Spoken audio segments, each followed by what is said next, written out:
Bien, vamos con nuestro personaje de la semana. Siempre se dice, menganito, zutanito, no necesita presentación. Bueno, por una vez es cierto. César Vidal, muy buenas noches. Muy buenas noches, Federico. Vamos a hablar con César Vidal de algunos de sus últimos libros, pero muy brevemente porque yo quiero preguntarle pues otras cosas. Quiero preguntarle a César Vidal cosas que no le preguntan, porque entre que eres mucho más hermético de lo que parece. ¿Tú crees? Sí, yo empiezo a pensar que publicas libros para que no te pregunten sobre tu vida. Sí, nunca es se me hubiera una ocurrido. fórmula. Bueno, tres últimos libros de César Vidal. Por lo menos un repaso breve, que por temas además son muy distintos. El hijo del hombre. Bueno, El Hijo del Hombre es una novela que se centra en Lucas, en el autor del tercer Evangelio, y en cómo fue recogiendo materiales para escribir ese Evangelio. O sea, que sigues al historiador, por así decirlo. Sigo al historiador y al médico, y por cierto es una novela que está funcionando muy bien, porque va ya por la tercera edición. O sea, llevamos creo que más de 50.000 ejemplares vendidos, yo creo que en algo menos de un mes. O sea, ha ido muy bien. Qué disgusto para los progres, ¿eh? Bueno, y además una novela que trata sobre Jesús. Encima, Además, o sea, es que es intolerable. Sí. Bueno. Y escrita por un médico. El Evangelio Además, me refiero, uy, no mi caso. Mal. Bueno, pero ahí está. Sí. Bien, este es de los que yo obligatoriamente se lo pongo a mis hijos. Cambiaron la historia. Personajes, no sé recuerdo en qué año salió, muy interesante, una serie, no siempre completa, de los ensayos, son breves ensayos, a grandes personajes que de alguna manera han marcado la historia por distintas razones, ¿no? Sí, son aproximadamente medio centenar de personajes que empiezan con Moisés y llegan hasta Ronald Reagan, y que aparecen además agrupados, pues por ejemplo, en el nacimiento de la democracia, en los imperios de la antigüedad, en lo que significó la Edad Media, en el Renacimiento, en fin, en una serie de bloques históricos, hasta llegar a los defensores de la democracia en el siglo XX, que aparece sobre todo Winston Churchill y Ronald Reagan, que es el último personaje, ¿no? Es uno de esos libros que a mí me gusta escribir uno al año, porque permite que la historia se acerque a la gente que a lo mejor piensa que la historia es muy aburrida. Y es el libro ideal para leer en el Talgo. Incluso yo creo que en el AVE ahora, tal y como funciona, se pueden leer dos o tres. En el AVE de Magdalena, o sea, de María Elena, yo creo que se pueden leer los tres. O sea, la novela, El Hijo del Hombre, este libro de divulgación histórica que le vendría muy bien a María Elena. Sin ningún género de dudas. Y luego este es fantástico. Este sí que es un libro de andar por casa, por esta casa, ¿eh? Totalmente. Bueno, esta es la versión personal del Federico Responde. Claro, que tú recuerdas. César Vidal Responde, es decir, los chats de César en Libertad Digital, nuestro periódico. Sí, el resumen de los chats. Hubo un volumen que escribiste tú, que tuvo mucho éxito, y eso permitió que a mí me ofrecieran hacer otro también. Tú sabes que estaban convencidos de que como mucho 2 ediciones, porque claro, nunca se habían hecho chats, pero es verdad que se lee muy bien, porque es un género muy fácil de leer.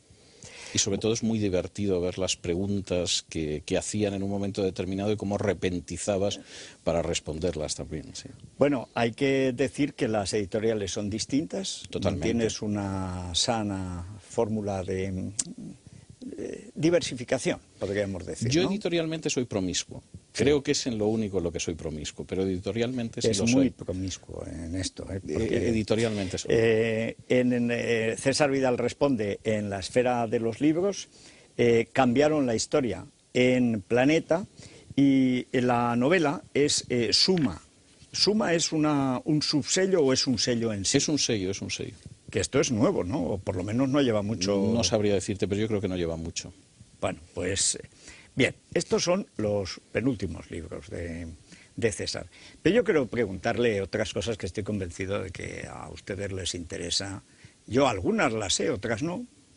Ya sabes, César, que no hay preguntas indiscretas, sino respuestas inconvenientes o lo que sea, ¿no? Bien, eso ya me parece una introducción temible, pero bien. Bueno, la cuestión fundamental, normalmente toda persona que es un anticomunista científico, es decir, que sabe de lo que es anti, viene de la izquierda.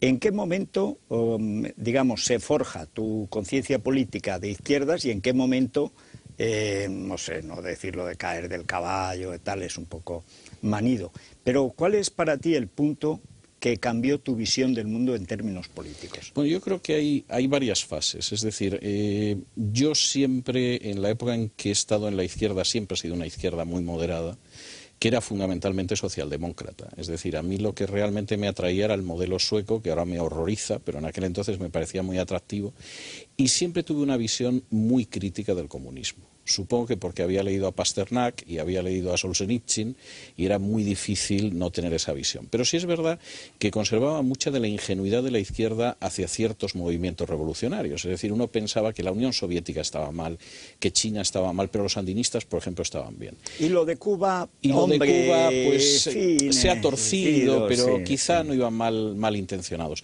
Yo creo que mi punto de vista cambia cuando yo voy a Nicaragua. Y voy a Nicaragua y conozco la Nicaragua sandinista. Y entonces lo que me encuentro... ¿Eso en qué años es? Esto yo creo que debió de ser en los años 80 y yo me quedo horrorizado con la Nicaragua sandinista. Pero me quedo horrorizado porque en la Nicaragua sandinista hay desaparecidos, como los había en Chile y en Argentina, pero nadie hablaba de esos desaparecidos, porque en la Nicaragua sandinista hay un control de los medios de comunicación verdaderamente asfixiante, hasta tal punto que yo recuerdo que lo más refrescante que yo vi en la televisión sandinista fue La chica del trébol, con Rocío Dúrcal, porque bueno, el resto... realmente para compensar. Para ¿no? compensar los documentales de Alemania Oriental sobre la agricultura colectivizada no estaba mal, y sobre todo porque me encuentro que los sandinistas han creado un sistema político totalmente falaz en el que supuestamente hay elecciones, pero donde el pequeño partido agrícola, el pequeño partido católico, etcétera, como en Polonia no puede ganar jamás las elecciones. Pero ocupan su bancada, su sitio, su sueldo. Dan la sensación de que hay una pluralidad política y un pluripartidismo, pero en realidad aquello es una dictadura comunista. Y la experiencia sandinista para mí es terriblemente asfixiante, claustrofóbica, es decir, yo... Bueno, además creo que tuviste la rara habilidad de meterte en dos situaciones que en estos momentos, como muchos, nos podrían llevar a entonar preces en memoria del intelectual y amigo nuestro que podía haber sido, porque estuvieron a punto de liquidarte en dos ocasiones. Pero eso no fue en Nicaragua, eso fue en la Guerra Civil de El Salvador. Eso bien, fue al año siguiente. O sea, que no contento con la experiencia sandinista, bien. Sí, yo seguí, en fin, viajando por Centroamérica, por razones humanitarias fundamentalmente, y en el curso de la Guerra Civil de El Salvador, donde te podía fusilar cualquiera y luego se lo atribuían al otro, a mí estuvo a punto de fusilarme el ejército 2 veces en una semana, de la manera más estúpida. Es decir, recuerdo que en la primera ocasión yo llevaba unos folletos sobre objeción de conciencia y viniendo de Honduras en el viaje de avión más horrible que yo he sufrido, en un aeroplano monomotor que cada vez que subía notabas que el café se elevaba 10 metros sobre el nivel del mar, pues al llegar a El Salvador, la persona que me acompañaba, en vez de colocar aquellos folletos que llevan a un personaje con fusil de mira telescópica en el fondo de la maleta, los colocó encima de todo. Y entonces el ejército decidió que, bueno, había que hacer una limpia y que, en fin, nos iban a pasaportar al más allá. O sea, que el ejército se fijó. El ejército se fijó cuando abrió las maletas y todo lo demás. Tú sabes que a mí me pasó lo contrario en Cuba. Volviendo precisamente de entrevistar a líderes de la Contra, cambian, salíamos de Costa Rica, en principio era San José, Costa Rica, Madrid. Sí. Hacen una escala técnica y nos hacen bajar a todos en La Habana. Y yo llevaba como 100 fotos de guerrilleros de la Contra.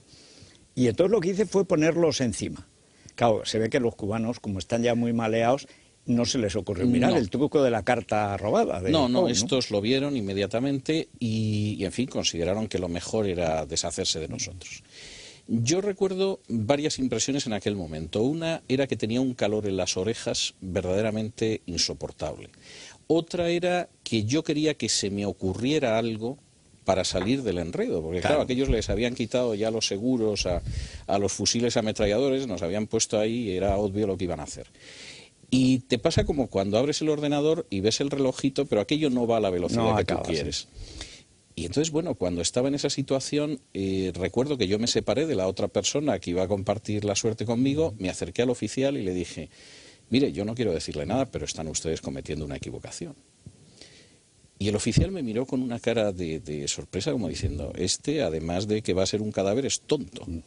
Y entonces yo le dije, mire, es una equivocación. Y entonces habían tirado el paquete de folletos, yo saqué uno de los folletos y le dije, mire, esto es literatura religiosa.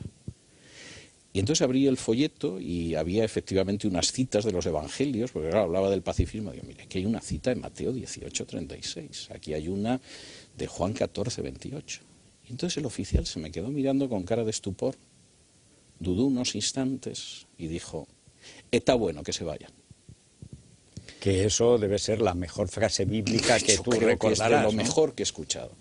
Y la segunda vez fue una semana después. Íbamos a llevar comida a un hogar de niños en El Salvador y con la mala suerte de que coincidimos cuando desencadenaba el ejército una ofensiva en el Cerro Guasapa contra la guerrilla y estaban convencidos de que llevábamos comida para la guerrilla. Y se volvió a repetir la misma escena.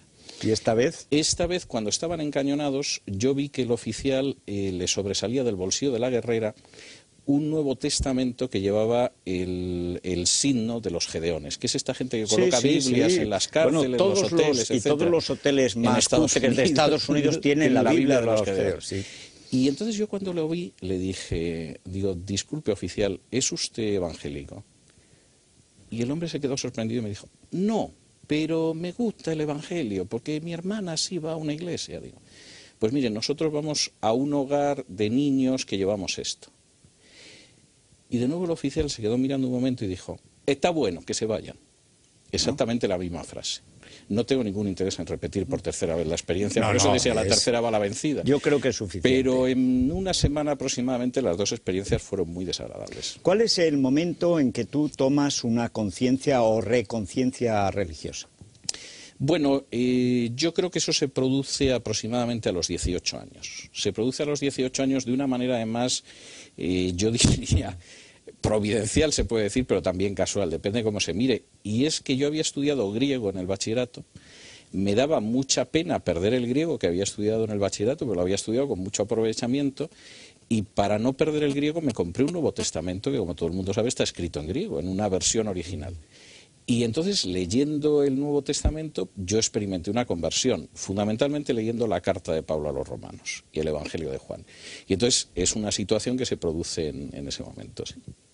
Desde entonces, antes que se había producido, es decir, tú tienes una Yo formación... creo que se había ido produciendo una, en fin, en buena medida una desvinculación de las creencias religiosas que yo creo que se produce en muchísima gente, es decir, ¿En la tiene una adolescencia educación, o...? sí, en un periodo de la adolescencia, es decir, pues tú sabes que hay una educación quizá tradicional que se da en muchas familias, que se va produciendo un distanciamiento, que en mi caso nunca fue un distanciamiento total, es decir, yo no llegué a pensar nunca que Dios no existiera, por ejemplo, es más, tuve periodos de enorme inquietud espiritual antes de esa situación, ¿no? Pero ese sí fue un efecto absolutamente determinante, es decir, el hecho de encontrarme delante del texto y sentir que ese texto a mí me interpelaba y a mí me decía cosas y me exigía cosas. Y esa es una experiencia que yo diría que se ha mantenido pues, durante los 30 años posteriores de una manera ininterrumpida, ¿no? Los últimos años han sido los de tu salto a la popularidad, la presencia pública, la venta enorme de grandes cantidades de libros, no solamente buen número de libros, sino además enormes tiradas, mucho éxito, mucha popularidad, también como suele suceder en España, muchos enemigos. ¿En qué ha cambiado tu vida de fondo, si ha cambiado algo, la popularidad de La Linterna y también, bueno, la presencia intelectual prácticamente en todas partes? Pues la verdad es que no ha cambiado en nada, es decir, yo llevo una vida muy sencilla, muy encerrada en el estudio, porque sigo estudiando, aunque trabaje mucho, yo sigo estudiando todos los días, y es una vida muy hogareña. Si me permites contarte una anécdota, hará cosa de un año y pico, me llevaba a casa el escolta y se ve que lo llevaba rumiando meses. Y en un momento determinado, cuando iba conduciendo y me llevaba a casa, de pronto se vuelve y dice, coño, don César, usted vive como un espartano. Dice, no va con mujeres, no juega. Oiga, es que parece usted un monje. Y bueno, pues sí, seguramente en buena medida esto era un retrato que se puede matizar, completar, expandir, pero que reproduce bastante lo que es mi forma de vida. Bueno, y aparte de tu hija Lara, ¿qué otras debilidades confesables tienes? No, yo las debilidades que tengo son confesables todas.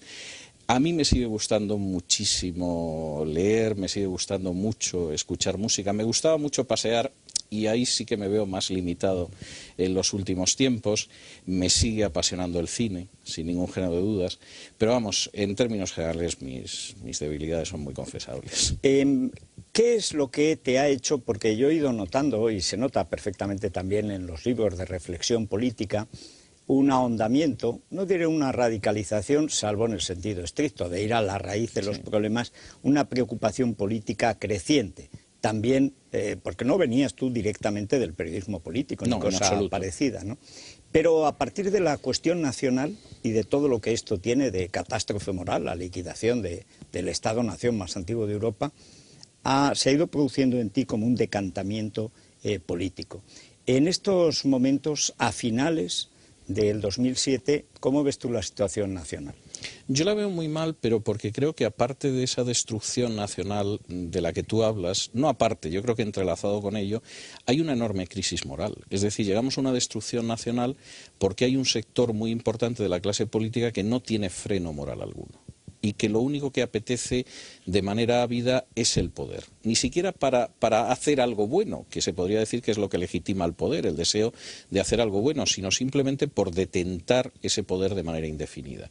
Y a la hora de detentar ese poder de manera indefinida no hay ningún problema en destrozar a la nación como tal y destrozar la Constitución que se sustenta precisamente sobre esa nación. Yo creo que hay un gran problema moral y posiblemente es lo que a mí finalmente me afecta más. La política no en un sentido, si se quiere, partidista, sino en un sentido moral, de la ausencia absoluta de frenos morales. Y yo diría que además una perversión de lo que es la democracia. Es decir, la idea de que una victoria electoral legitima cualquier cosa. Eso lo vivimos en la etapa de Felipe González, en la que las mayorías absolutas parecía que legitimaban la corrupción, legitimaban el terrorismo de Estado y legitimaban cualquier cosa que le apetecía al poder. Y en estos momentos hemos llegado a una situación en que supuestamente pues la victoria en las urnas legitima intervenir Endesa en un momento determinado, legitima pactar con los asesinos o legitima destrozar el entramado constitucional. Yo creo que eso es el final de la democracia. E históricamente se ha demostrado, y o ese proceso se para o veremos el final de la democracia y de la nación como tal. ¿Qué crees que será primero? Porque yo comparto el criterio pesimista. Hombre, puede haber una intervención salvífica, etcétera, pero yo creo que todos los datos nos llevan cuesta abajo en la rodada, como en el tango. Una crisis nacional con una crisis del sistema político o una especie de colapso político que coincide con la crisis nacional. Yo creo que las dos cosas van de la mano. O sea, yo creo que en buena medida, lejos de que una vaya a provocar la otra, seguramente van a ser dos situaciones paralelas. Posiblemente el sistema político dure unos instantes más de lo que es la crisis nacional, porque efectivamente esa crisis nacional finalmente hará que el propio sistema apenas pueda aguantar respirando algo más, pero yo creo que eso sería la situación. Ahora, yo creo que ese proceso no es irreversible todavía. Creo que seguramente estamos en el último cuarto de hora. Es decir, si efectivamente se produjera una victoria electoral de Rodríguez Zapatero en marzo, muy posiblemente sí entraríamos en un proceso irreversible. Si no llegamos hasta ese punto, yo creo que la situación es muy difícil, pero que todavía existe cierta esperanza. No seguridad de que se vaya a revertir, pero sí cierta esperanza de que pudiera producirse esa reversión. Yo no sé si rezas por la noche, pero tal y como estamos en la COPE, que solo nos falta eso, te tendré que pedir un libro de oraciones o acordarme cuando yo cantaba en latín en el coro de la iglesia. Pero en estos momentos, ¿cuál crees que es la misión en medios como Libertad Digital Televisión o en tu programa o en el mío en la COPE? Yo creo que fundamentalmente es informar. Es informar y al mismo tiempo que es informar con veracidad, esa información con veracidad tiene que estar acompañada de un espíritu crítico. Yo cuando empecé a dirigir La Linterna señalaba dos referentes. Uno que era esa visión de la vida desde una perspectiva crítica, que decía Sócrates, la vida que no se vive con esa perspectiva crítica no merece la pena vivirla, y la otra las palabras de Jesús de la verdad os hará libres. Yo creo que la información veraz y esa visión crítica es esencial. Es más, yo creo que hay gente que seguramente se esfuerza en informar de una manera veraz, pero si no tiene esa visión crítica, eso acaba siendo muy alicorto. Y yo creo que en buena medida el éxito, por ejemplo, de tu programa en la mañana, el éxito de Libertad Digital desde hace años, el éxito de esta cadena arranca precisamente del hecho de que esa información veraz va unida a una visión crítica, a una información crítica, a una reflexión. César, muchísimas gracias por haber estado con nosotros. Me voy directamente a casa para bajarme tu introducción de hoy, de Corría el año, me lo bajo de internet y antes de irme a dormir ya me relajo como con una novela El alma se policíaca. serena. Y el bien suele triunfar, o por lo Yo lo menos creo. apunta Sí, maneras, sí, ¿no? sí. Bueno, muchas gracias por estar con nosotros siempre, por todo lo que haces, bueno, y especialmente además hoy por estar aquí. Gracias, Muchas César. gracias a ti, Federico. Hasta aquí el personaje y el programa de esta semana. Hasta la semana que viene.